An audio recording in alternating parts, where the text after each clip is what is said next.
नमस्कार, मैं अंजू भाटिया अपनी मैथ्स की क्लास में आप सबका स्वागत करती हूँ। आज की हमारी क्लास का टॉपिक रहेगा second order derivatives of the functions in parametric form.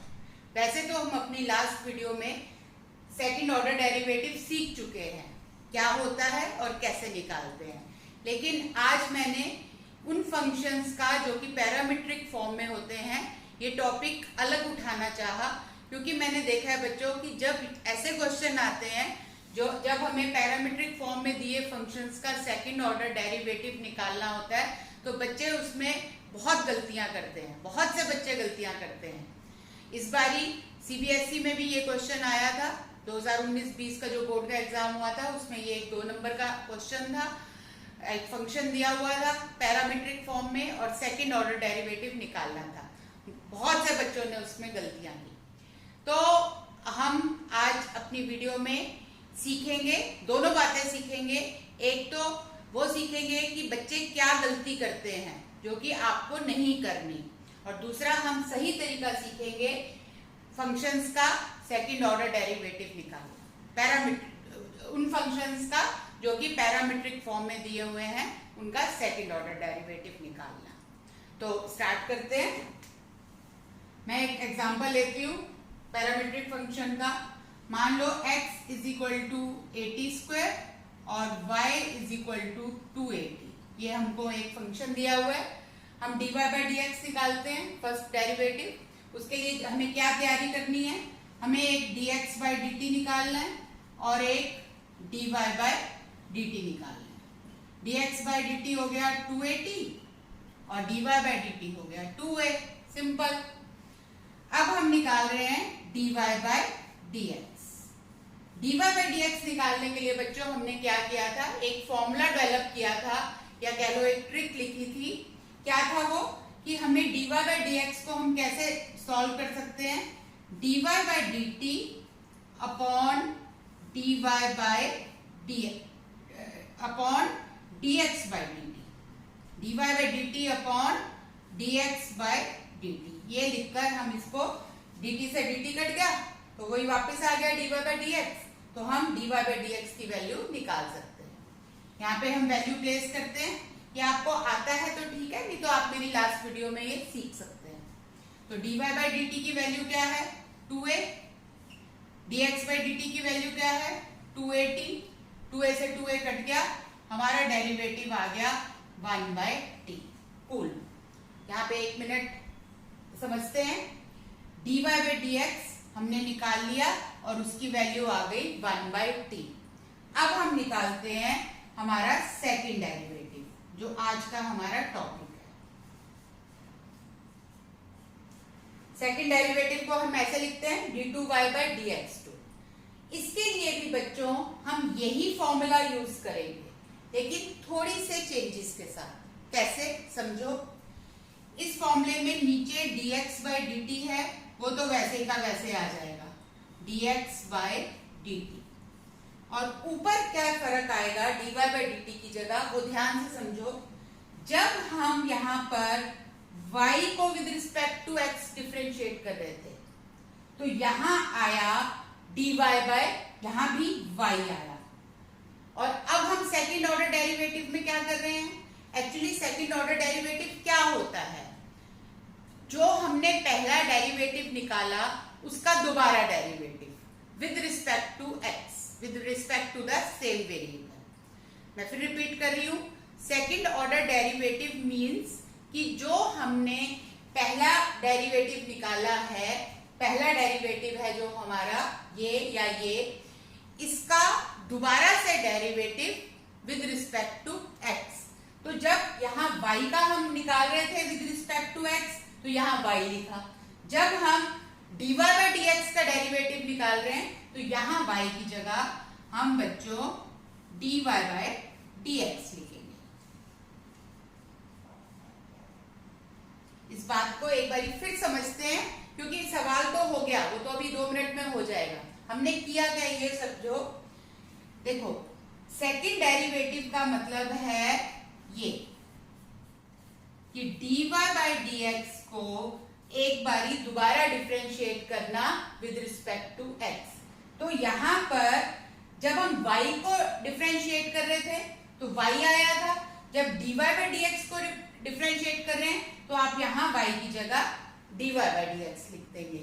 मेरे ख्याल से ये बात क्लियर हो गई होगी आपको, नहीं तो अभी और क्वेश्चन भी करेंगे और क्लैरिटी होगी। अभी आप ये समझें, ये देखने में थोड़ा सा ऐसे लग रहा है उलझा हुआ सा, ये कुछ नहीं है।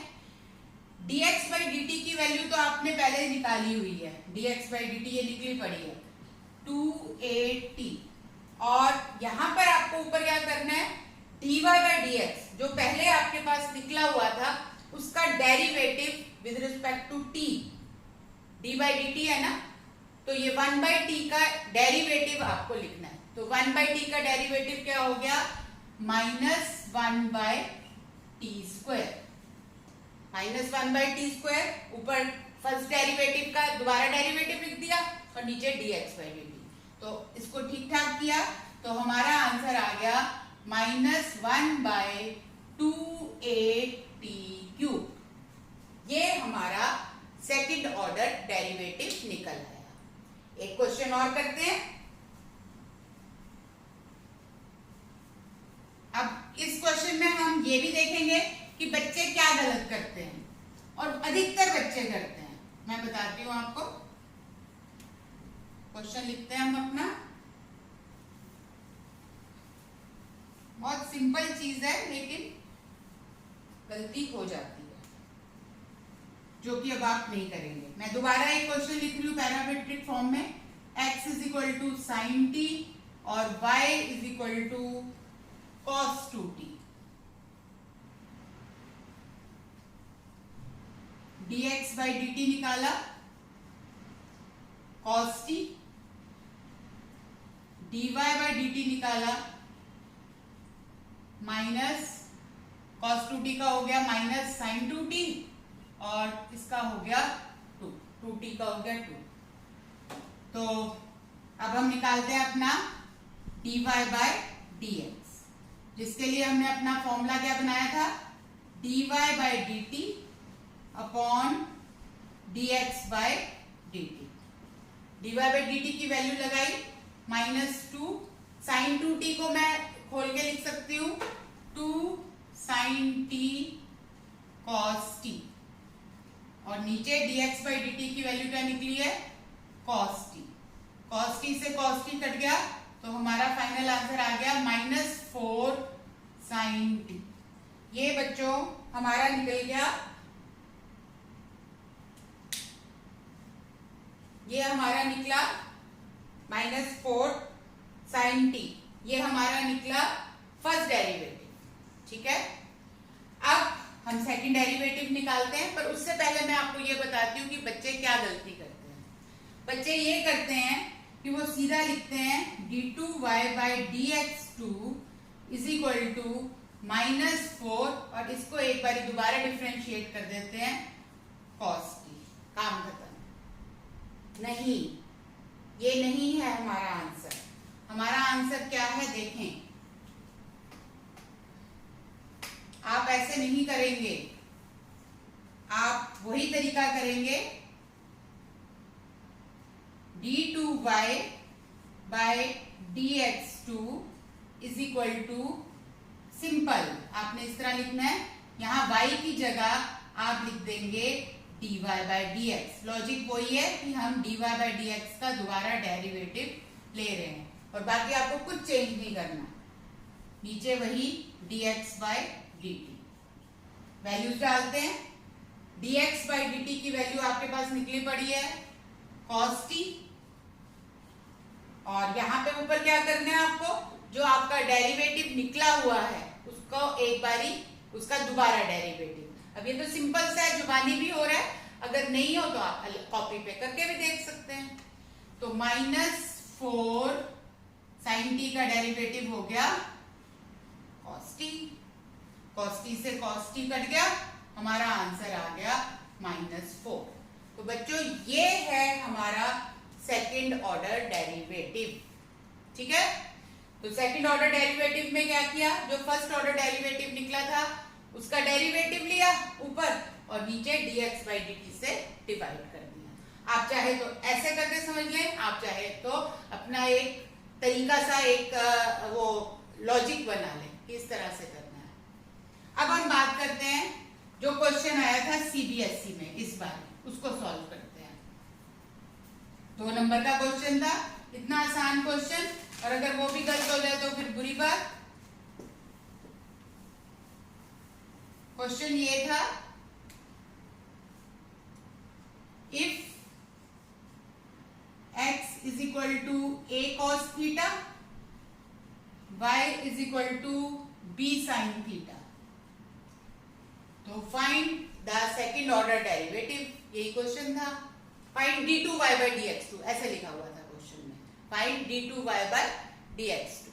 करते हैं इसको। पहले तो dy by dx की तैयारी, उसके लिए हमें dx by d थीटा निकालना होगा, dy by d थीटा निकालना होगा। तो dx by d थीटा क्या हो गया, माइनस a sin थीटा, और dy by d थीटा क्या हो गया, b cos थीटा। समझ गए आप? cos थीटा का derivative minus sin theta, sin theta का डेरिवेटिव cos थीटा। a और b कांस्टेंट है, तो हमारा dy by dx हो गया, एक बार ये फॉर्मूला लिखते हैं, dy by d theta upon dx by d theta. dy by d theta की वैल्यू b cos थीटा, और उसके नीचे डिनोमिनेटर में माइनस a sin थीटा। इसको हम ऐसे लिख सकते हैं, minus b by a cot theta. अब एक बार फिर बताती हूँ बच्चों ने क्या गलती की हुई थी। उन्होंने ये किया था, कुछ बच्चों ने ऐसे लिखा हुआ था, कुछ नहीं बहुत सारों ने लिखा हुआ था, d2y by dx2 is equal to minus b by a, तो ठीक है, cot थीटा का derivative minus cosecant square theta, खत्म, काम खत्म। नहीं, आपको साथ में d थीटा बाय dx भी लिखना है, या हम अपने वही वाले तरीके से चलते हैं जैसा अभी सीखा है, तो ये गलत है, ये गलत है, ठीक है, आप ऐसा नहीं करेंगे।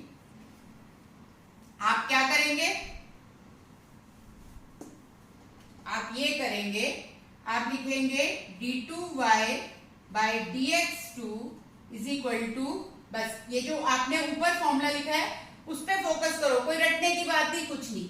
यहां जहां y था वहां आपको dy by dx लिखना है, तो d derivative of dy by dx, ये d थीटा वैसे का वैसे आएगा, नीचे वही का वही आएगा, कोई चेंज नहीं। तो अब हम इसमें वैल्यू लगाते हैं, नीचे वाले dx by d थीटा की वैल्यू तो हो गई माइनस a sin थीटा, और ऊपर आपका ये जो निकला हुआ था dy by dx, इसको एक बारी दोबारा डिफरेंशिएट करके लिखना है with respect to theta. d by d theta है ना, तो minus b by a cot theta का derivative minus cosecant square theta. Answer आ चुका है, इसको जरा ठीक ठाक करके लिख लेते हैं। हमारा आंसर बनेगा, माइनस से माइनस कट जाएगा, लेकिन एक माइनस और भी है, तो अल्टीमेटली आंसर में माइनस आएगा, आंसर में b अपॉन a स्क्वायर आएगा, a नीचे चला गया, और ये साइन थीटा इसके साथ मर्ज होके एक कोसेकेंट और बन गया, तो हमारा आंसर आएगा कोसेकेंट क्यूब थीटा, यानी कि minus by b by a square cosecant cube theta. ये था 2 नंबर का क्वेश्चन। तो आई होप आपको अब ये 3 क्वेश्चंस द्वारा क्लैरिटी हो गई। बस मोटी सी बात मैं बोल रही हूँ, यहाँ पे जो y होगा दूसरे में उसको dy by dx लिखना है, यहाँ पर वैल्यू लगाने में ये वैल्यू तो पहले ही निकली पड़ी है, और ये वैल्यू मतलब जो आपका डेरिवेटिव निकला है उसका एक बारी दोबारा डेरिवेटिव, सेकंड डेरिवेटिव लिख देना है यहाँ पे, तो ये हमारा फाइनल आंसर आ जाएगा। आई होप आपको समझ आया। आप इन क्वेश्चन जो आपको पैरामीट्रिक फॉर्म में क्वेश्चंस दिए हुए हैं एनसीईआरटी में, जिनका आपको फर्स्ट डेरिवेटिव निकालना है, आप एक एक पहले उनका फर्स्ट निकालिए और फिर उनका सेकंड भी निकालिए, जांच कीजिए, प्रैक्टिस कीजिए। All the best. आपको ये समझ आया, आप अपने कमेंट्स दीजिए, मुझे अच्छा लगता है पढ़कर। Thank you, all the best. फिर मिलेंगे हमारी नेक्स्ट वीडियो में। बाय।